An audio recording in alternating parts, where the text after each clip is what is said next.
The small town of Moriarty, New Mexico, was in the grips of terror.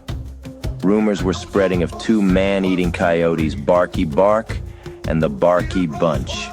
But three friends, Jeremy, Bobert, and Spotty, the three Juggalo bros, had been watching and planned to put a stop to the coyotes' reign of terror. How can coyotes cause all this carnage? I don't know, Bobert. Coyotes don't eat like that. Are you sure this was a coyote? They looked down at the mutilated body of a local ginger. You know gingers fart from their mouths. Oh yeah? Yup. And the females are bigger because the males eat their young. Whoa! Gnarly! The three boys set out in face paint and hoodies, armed with hatchets and riding Huffy bicycles.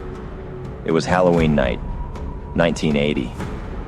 Jeremy, known for his skill with a hatchet and his love of the insane clown posse, played the song "My Axe Is My Buddy" as they rode into town. The boys began searching the area where a trucker had been attacked by the man-eaters. Just then, Jeremy heard rustling coming from the darkness. Spooked, he raised his hatchet and shouted, "My axe is my buddy! Don't take him for a joke!" He swung his axe. Swing! Swing! Chop! Chop! Chop! Ah! Boberto, no! Jeremy screamed. You broke my hatchet! Jeremy now sobbing uncontrollably. Wah wah wah! Just then, the two coyotes appeared. Jeremy stood in shocked tears in his eyes as the coyotes ran over and dragged Bobert into the cornfield. Boberto! Boberto!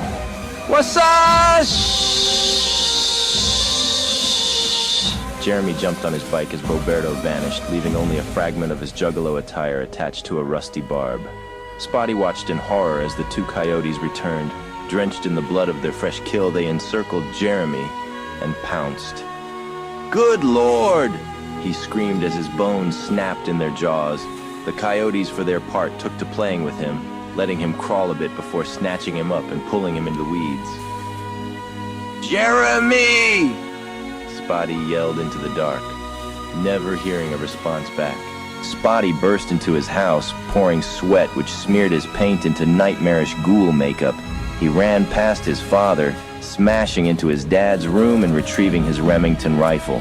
He loaded as he walked down the hall, finally getting his dad's attention when he aimed up and readied to fire.